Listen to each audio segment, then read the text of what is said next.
Hi everyone. Hello, welcome to our video presentation.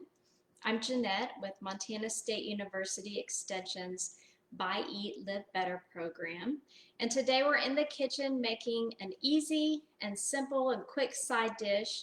A great way to add some vegetables to your plate. We'll be making roasted potatoes. This recipe is really easy to adapt. You can use your favorite vegetables and your favorite spices and seasonings. And we'll talk about some ways to adapt this recipe and explore some ideas in just a bit.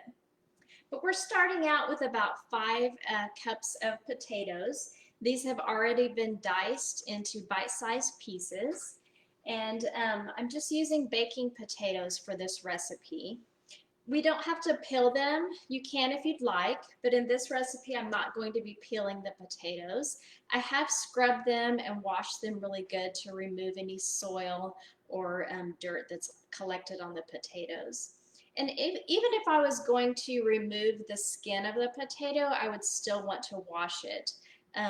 We don't want any kind of contamination to get down into the part that we're going to be eating as we're slicing the knife through or as we're peeling it. So it's always a best idea to scrub your potatoes.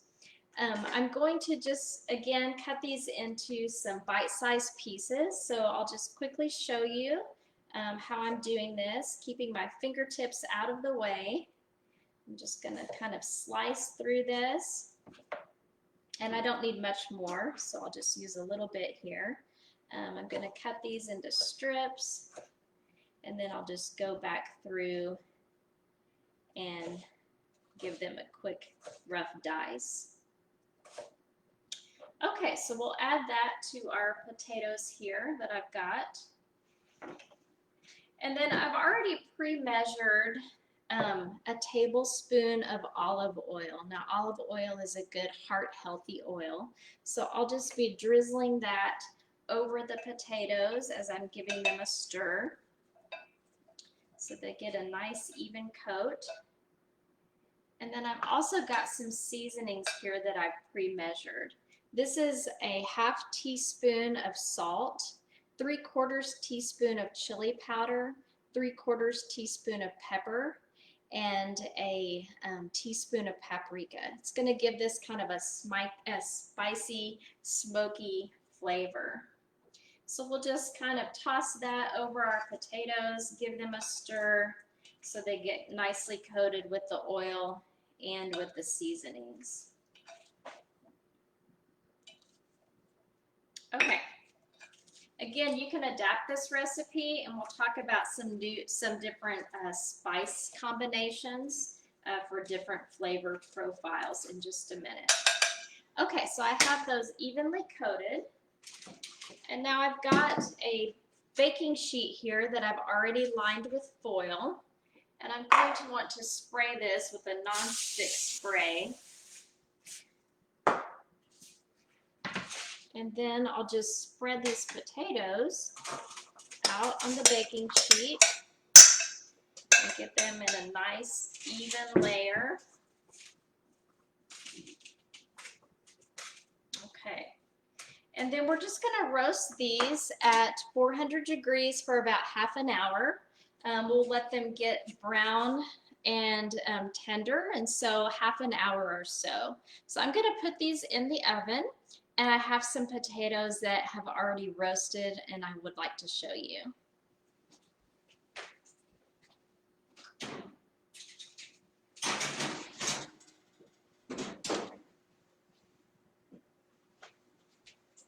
Okay, these came out of the oven just a little bit ago. Isn't that nice and pretty? It's a great side dish. It's going to be a delicious plate of vegetables. And again, you can adapt this using your favorites. So some ideas might be some root vegetables like carrots. Those are a great vegetable to roast. If you have some zucchini or squash on hand, that's a great combination of vegetables to put in the oven and roast. Maybe some pumpkin in the fall season or some sweet potatoes. Again, whatever you have on hand, whatever you've grown in your garden, or perhaps you found a good sale at the grocery store. Whatever vegetables you have in your pantry or refrigerator, that's the way to go. There's also some different flavoring combinations by changing up your spices. You could do an Italian version with some basil, some oregano, some parsley and garlic. You could do a Mexican spice blend using some cumin and oregano, maybe some cilantro, garlic, and chili powder. If you want an Asian flair, you might sprinkle on some soy sauce, some ginger, some chilies, and some garlic. Or for Thanksgiving, if you'd like a savory flavor combination, you can use some rosemary and thyme and sage, some parsley. So the sky's the limit as far as seasonings. Use what you have on hand, use your favorite spices, and we'd love to hear about the vegetables you've been roasting and the different flavor combinations you've come up with. Check out our website at buyeatlivebetter.org. On the website, there's some food fact sheets. There's a lot of recipes for you to explore, and there's a list of upcoming nutrition classes that you can take in your area. Thanks for joining me.